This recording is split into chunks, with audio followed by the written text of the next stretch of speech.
Welcome, everybody, to the Dr. Leadership Lounge, where we have conversations with business leaders from all walks of life about how and why they are successful.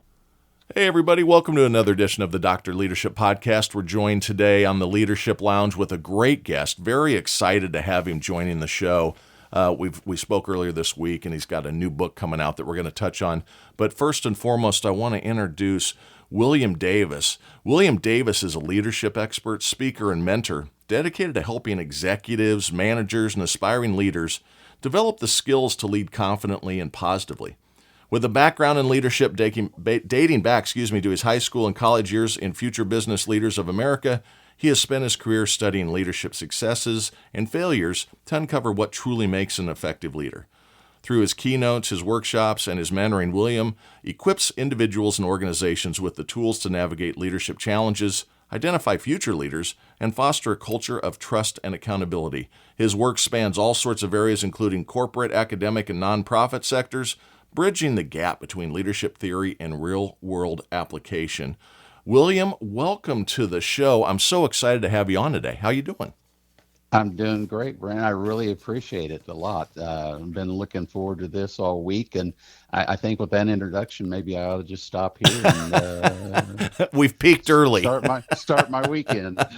Well, first and foremost, we're recording on Good Friday, so happy Good Friday, and hope you have a wonderful Same to Easter you. weekend.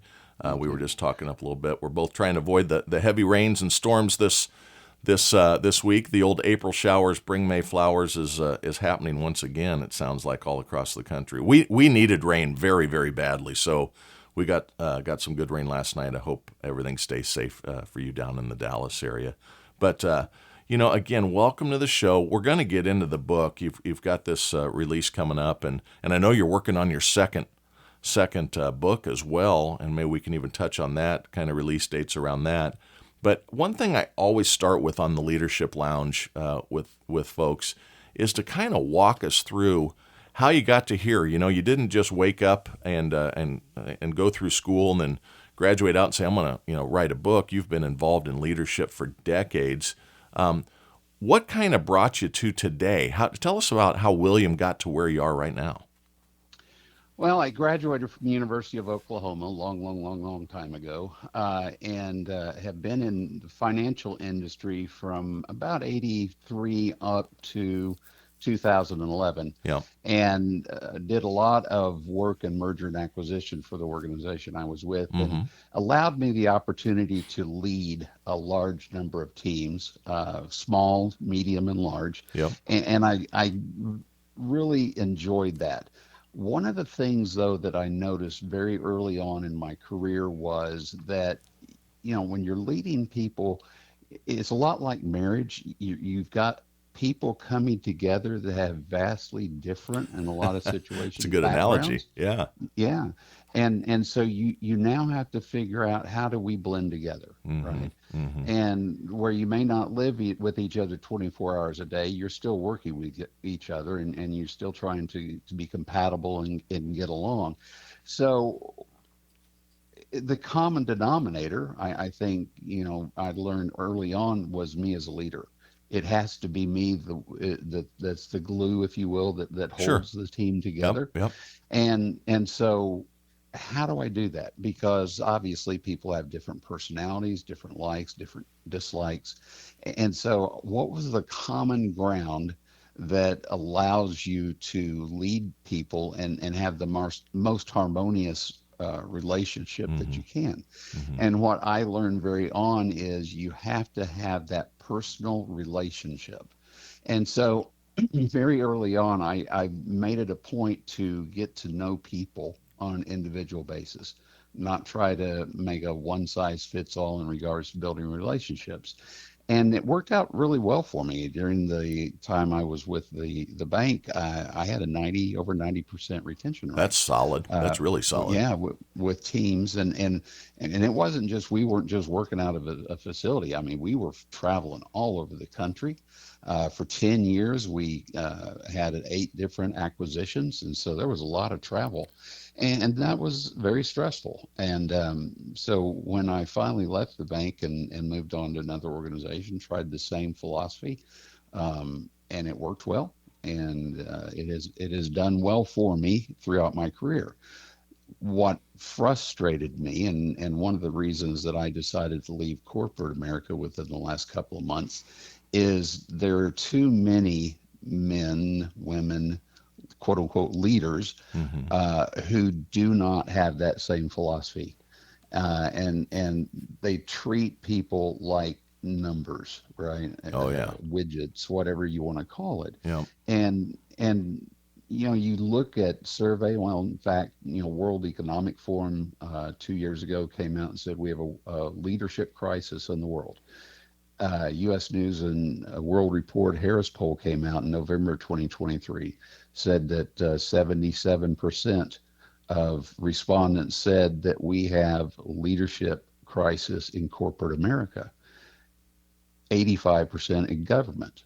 Well, I don't think anybody's surprised about the Yeah, I was 85% thinking people more feel like like in government. 99.5 Yeah, in the government sector. yeah. But I kind of stepped back and I told my wife, I said, leadership is not that hard if you're focused on what really allows people to be successful. And so I told her, I said, how do you feel about me trying to, my final years of my career make a difference? And she was very supportive and That's was like, awesome. let's go for it. Yeah. That's awesome. Now, did you have, and I'll tell you what, I agree wholeheartedly with all you said, and we'll get into a little bit more some of my feedback opinions on it. Kind of the servant's attitude and focusing the people as individuals, and not treating them like numbers. Right. I agree with wholeheartedly. Being in large corporate, international corporate, and corporate America for 30 years, I have lived through what you have lived through as well. But from a leadership standpoint, to originally get started, did you have mentors and things that grew up? Were your parents impactful? Did you have somebody that made you realize you wanted to maybe coach in life, for lack of a better term, around leadership? What kind of spurred that on? I give credit to my dad. We grew up That's on a awesome. farm. Yep. He was a rancher for 60 years. And, I've always related back to, when he wanted me to succeed, when he wanted me to learn, it was always that personal one-on-one relationship That's great. that, became the core of that process. And so I started noticing other individuals, and I had a gentleman who was one of my bosses right after I got out of college, uh, and he was that way. He said, everything's fixable was one of his mantras, Mm-hmm. and two, he said, you've got to make sure that you are dealing with people in such a fashion where they feel like you care. And absolutely. And I mean, and obviously it's got to be sincere, got to That's be right. honest. Oh yeah, it's It got to be can't, it real. can't be, yeah, it can't be fake because Mm-hmm. they'll see through you very quickly. But again, you go back to the golden rule principle. Mm-hmm. You're just treating people like you would like to Like be to be treated. treated. That's And right. yeah, and that's not a difficult thing to do, and they'll either accept it or they won't accept it, and then you take the appropriate action. You either continue down that path, or maybe you guys decide to, if they don't like it, cross or separate Separate paths and ways. go Yeah, on. yeah. Yeah, I used to always say to people, don't make me be your boss. I'd rather be your yeah, work companion. Don't make me pull that trigger. I will. yeah, I have. I've hired hundreds and fired dozens. And the second part of that I don't like. No one does, because it's a breaking of a relationship, right? But right. you said something in your kind of your initial introduction there, that you moved on to your next job after you left the bank, and you did it again because it seemed successful.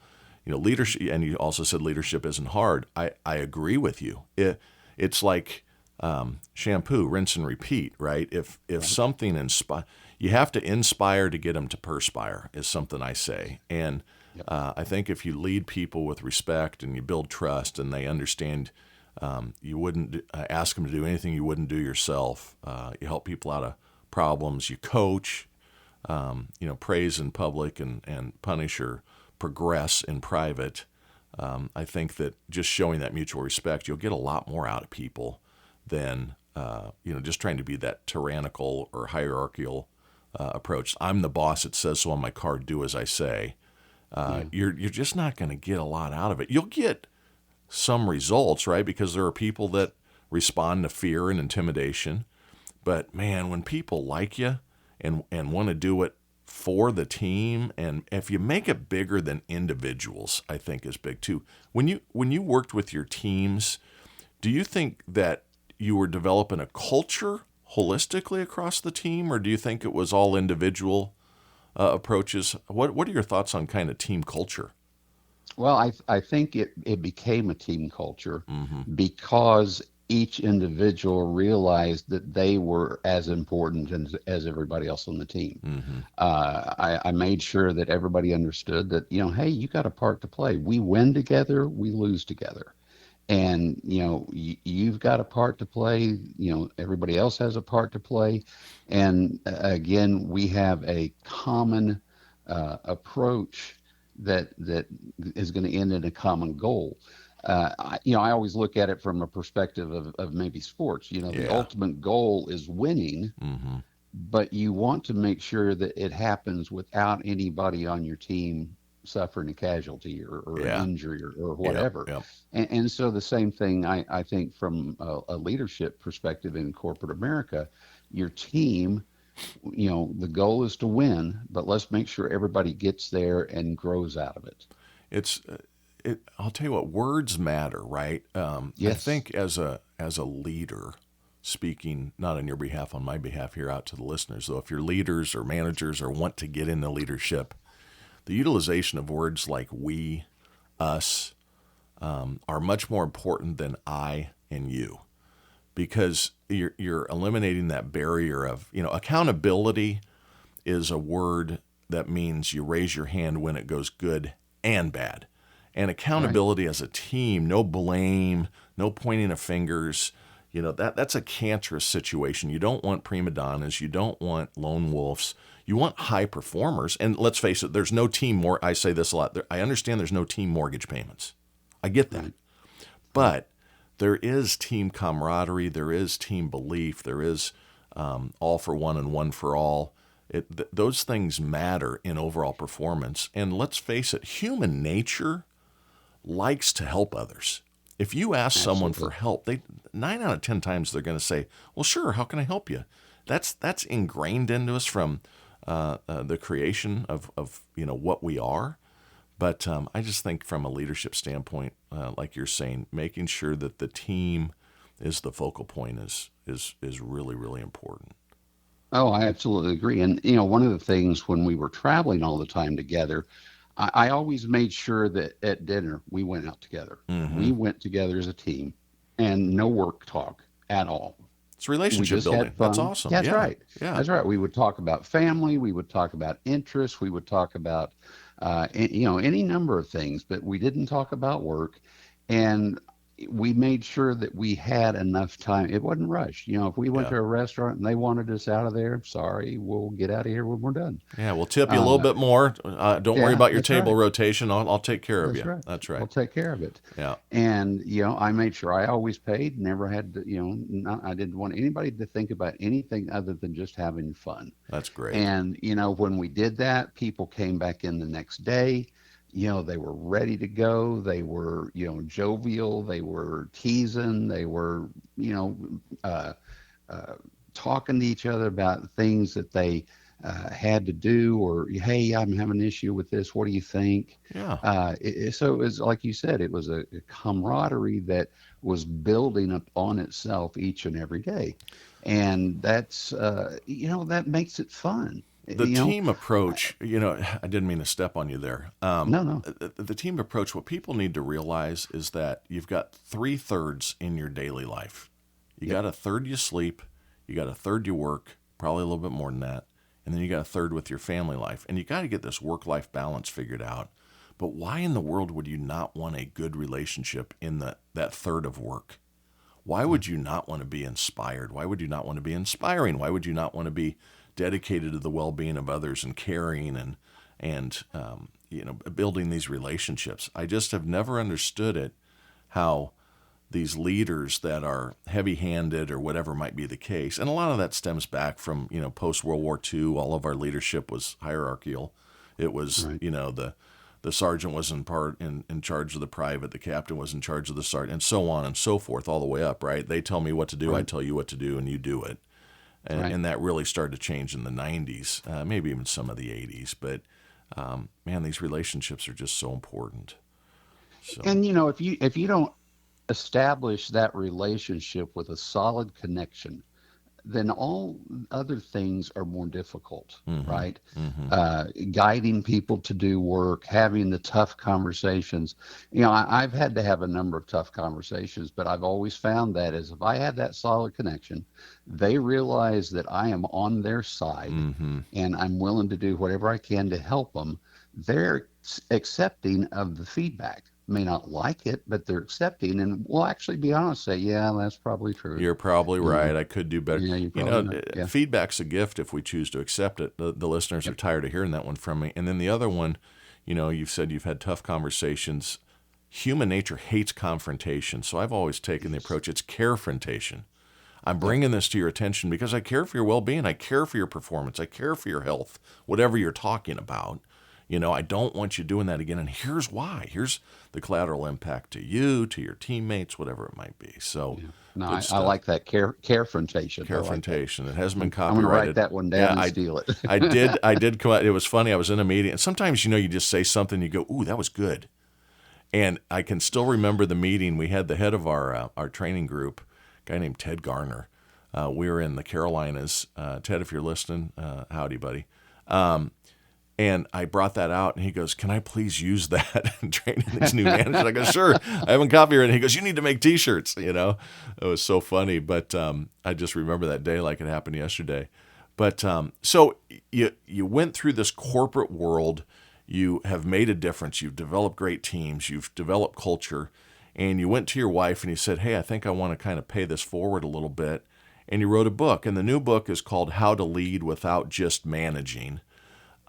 Tell the listeners a little bit about the book, what that process was, and what led you to kind of the topic that you're starting with. And you got a follow-up book, so maybe even lead into that. But tell us about the book a little bit. I wanted to write a book on leadership, and I was trying to figure out how's the best way to do this. And I was hmm talking to a gentleman one day, and he says, "Look, just do a book on solving one subject." I And like that. so I was like, oh gosh, that's an interesting concept. So the first book that I'm writing or that I wrote deals specifically with what's the difference between being a leader, being a manager, and being a boss. hmm And we go through and we talk very specifically about the human aspect of the differences between the three. And what I really want to get, to people's attention is relationship matters. hmm Get to know the employees on an individual level, determine on that individual level the best method to establish rapport with them, right? There's not a hmm one size fits all answer. And I'll give you an example. I had a gentleman that I used to work with, and he was a younger guy, quite a bit younger than I was. And most people don't want to go sit down in an office and close the door and have the discussions to get to know each other, right? Yep. So I said, what do you like to do? What are your hobbies? He said, oh, I like to golf. And back in those days, I still golfed. So I was hmm like, okay, we're going to go golf. And he's like, during the workday? And I said, yeah, I'm your manager. We can do that. So we took off and went to the golf course, and oh man, all the things I learned about him and his family and his interests and It broke what down he all that wanted to. protective barrier, Oh right? yeah, Yeah, all the yeah, yeah. barriers were gone. Yep. All the barriers were gone. Now, Another hold on, real person. quick though. Oh Did did yeah. he did he let the boss win, or did he not? Oh no, he smashed me. He smashed me.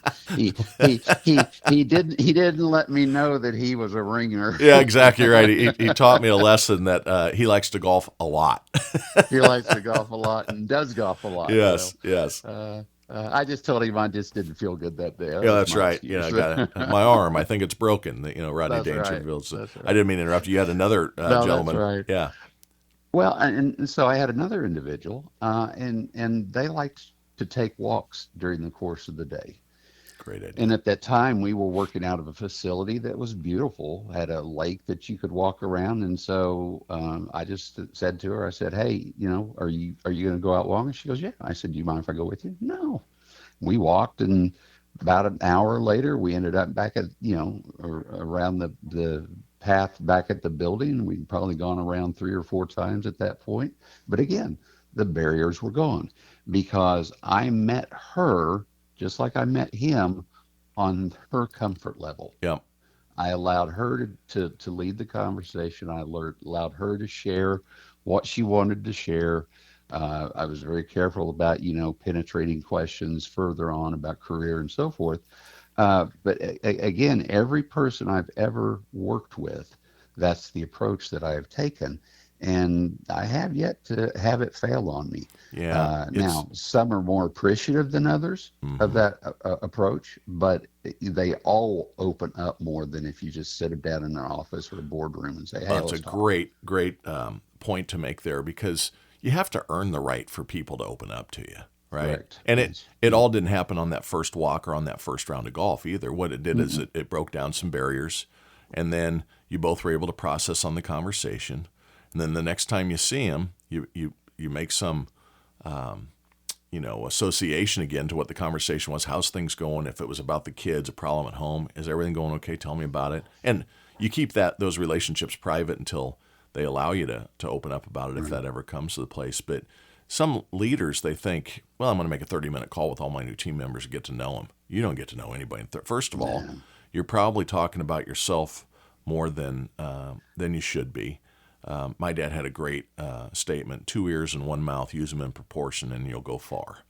Yep. And if you do some more listening and really listen, I think the other thing that happens is leaders can, and I won't call them leaders, managers will think, I've got to get this into the conversation. They come in trying to lead the conversation to that versus just letting the conversation happen on the person's terms to allow it to blossom and open up, right? It's Yes. about building that relationship that you're focused to. Yeah, and I think you make a great point, is listening. Mm-hmm. I don't need to talk. I need to listen Yep. because I'm trying to Yep. get to know them. And through, that trust building comes with consistency and integrity and empathy, understanding, and listening.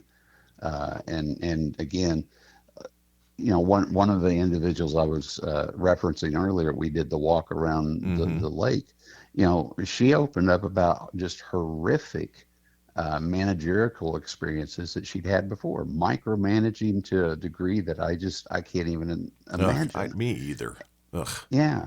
And I just, I let her know very early on, look, I'm not a micromanager. I hired you for a reason because I believe you can do the job. And I believe that you can be very successful in this. And I'm here for you, but I am not going to tell you how to do your job.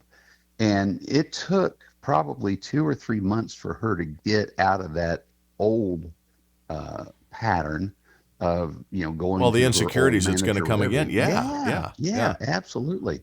And it finally kind of got to the point, boy, she was just blowing and going. And I'd actually have to call her sometimes and say, okay, now wait a second. Calm her Let's down here a talk little about bit. Yeah, this. let's rein in the horse. Well, I've always said I'd rather rein in a horse than whoop one. Yes, You don't exactly. want to have to put the reins onto their hindquarters in this business world. And I think that people open up when there's trust. And Yes. when they know that you've developed that trust, I've always said this too. If you have a boss that isn't trusting of you, they're probably not trustworthy because if you do the hiring right, this is the adults table in the Thanksgiving of life. This isn't the kiddie table when you get into these business. You are handling mergers and acquisitions. Those are high impact, very important, can be very costly or very rewarding from a financial standpoint to an organization, especially in big bank.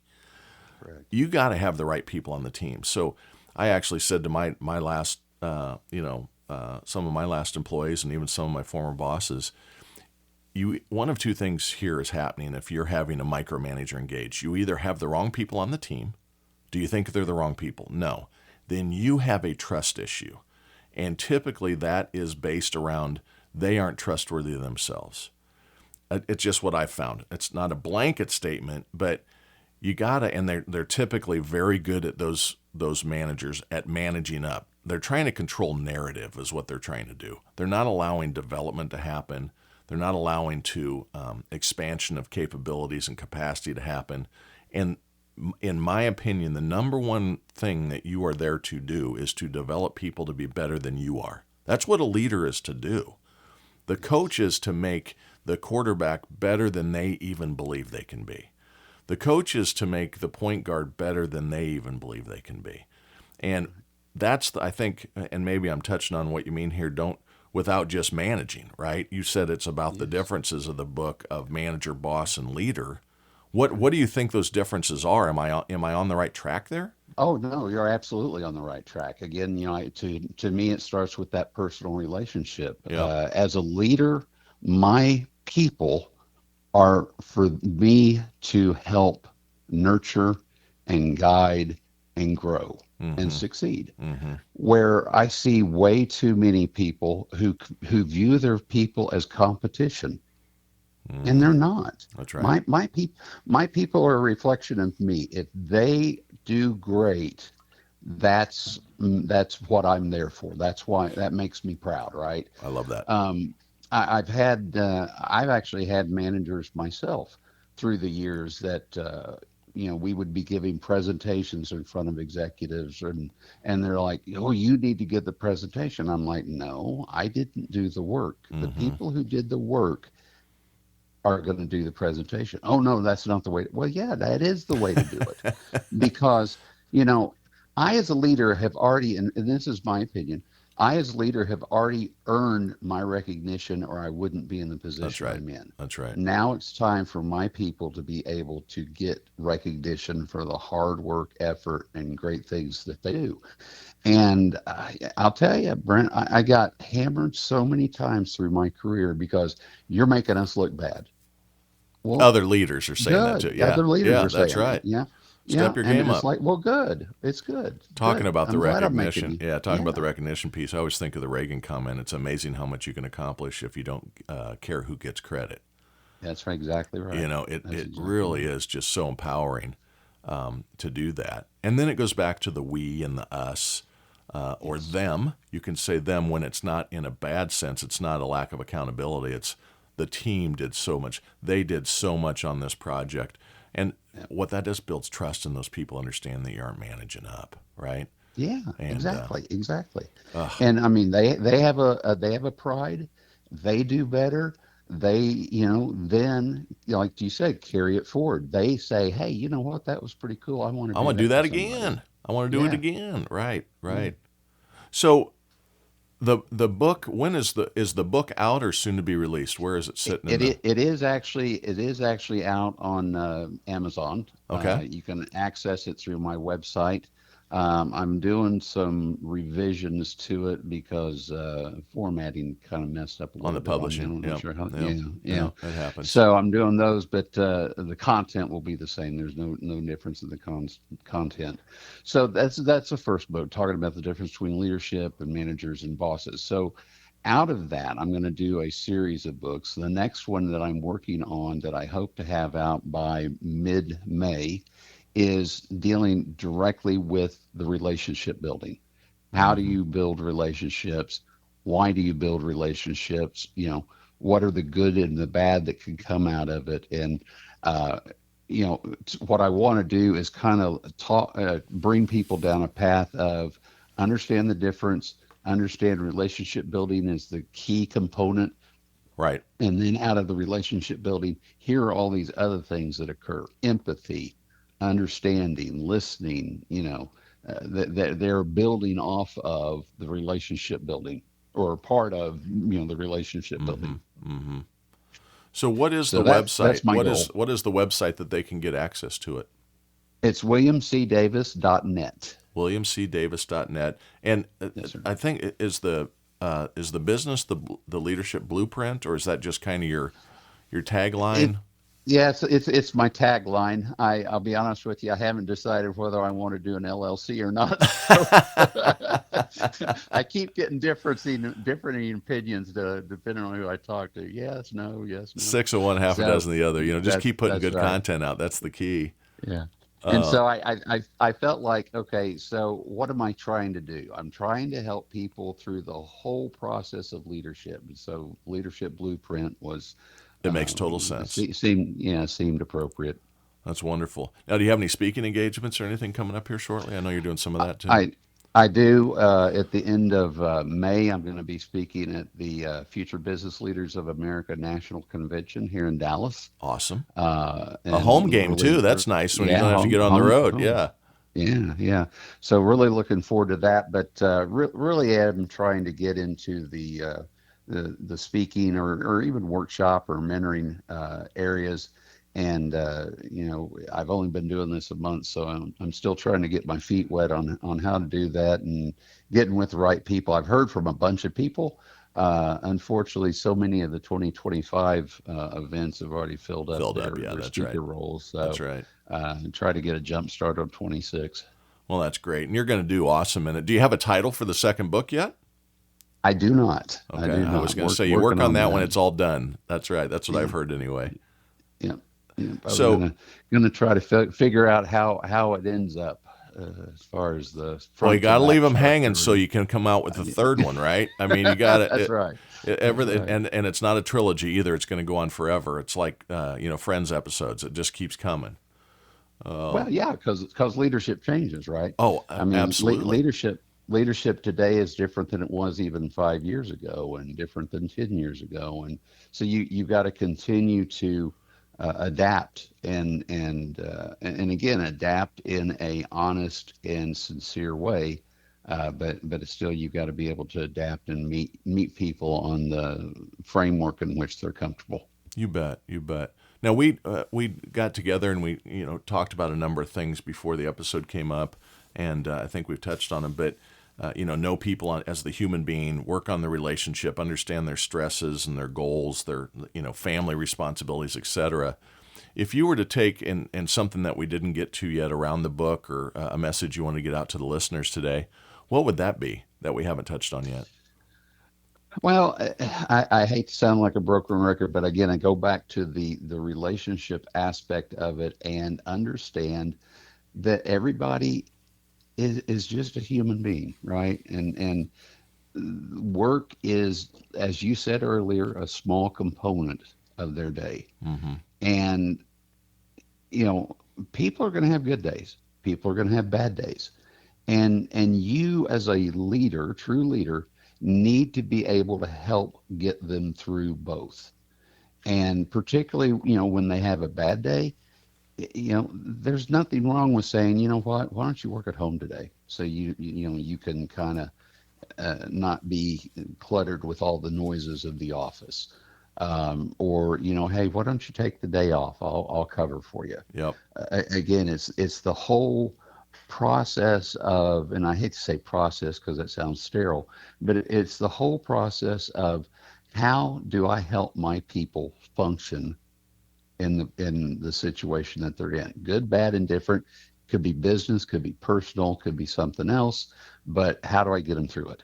And again, too many people who are called leaders who really aren't have no patience for that and have that's not my job type attitude. Oh, Well, I hate that. if you want to be a leader, it is your job, That's right? right. When you become a leader, your job is your people. My job is not to go through the manager checklist and do this, and this. My job is my people. And part of that is making sure that they're able to do what is asked of them in an effective and good way. And it's a rewarding experience for them. And again, when there's bad days that they're having, get them through it, help them through it. I've said for a long time that being a leader, I'm a psychologist by association, right? Yes, You're exactly. constantly working on the 6 inches between their ears. You're constantly helping people You're either entering a storm, in a storm, or exiting a storm on your way to entering the next storm in life. And life is hard. We've all got to handle hard better. We've all got to be able to cherish the little wins and be appreciative and grateful and go through life with grace and all these things. And leaders need to understand that they have a very big impact. You have an impact on them at work, and then you have an impact on them when they get home. And then they're having an impact on other people. It's a contagion that happens, right? If they've got good vibes when they go home, then good vibes happen at home. If they've got bad vibes when they go home, then bad vibes happen at home.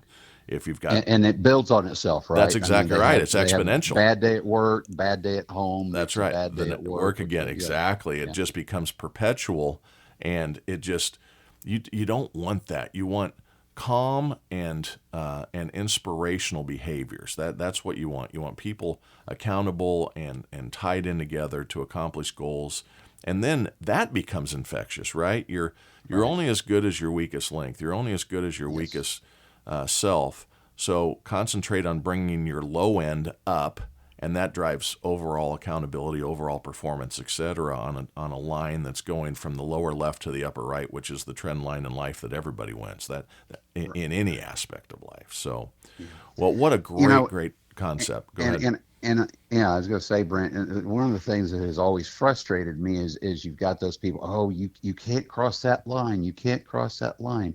Well, what is that line? Yeah, what line? What line? I will not do anything on purpose that contributes to somebody having a bad day. That's my goal. Great right? idea. Yeah. And if something happens and it's affecting somebody, I need to know how that is, because I need to know how I can help bring them back to a good place. You got to get people in the right mindset. They used to say, yes, can't let somebody be a cancer on the team, right? Don't be the person that causes the cancer. Don't be the smoking of your team that causes the cancer to spread across the organization. Again, that's exactly right. It's all contagious, right? Good vibes or bad vibes. You're going to drive vibes throughout the organization. Well, William, I really appreciate you coming on. To all the listeners out there, again, you can see the new book. It's accessible right now. It's called How to Lead Without Just Managing. How to Lead Without Just Managing, by William C. Davis. Got a second book coming up shortly afterwards. We'll make sure we get that out to the listeners as well. William will talk again. And to all those listeners, go out, read the book, take actions on what he's giving you from a directional standpoint. What it leads to is awesome results. Then you keep that shit up. Talk next week.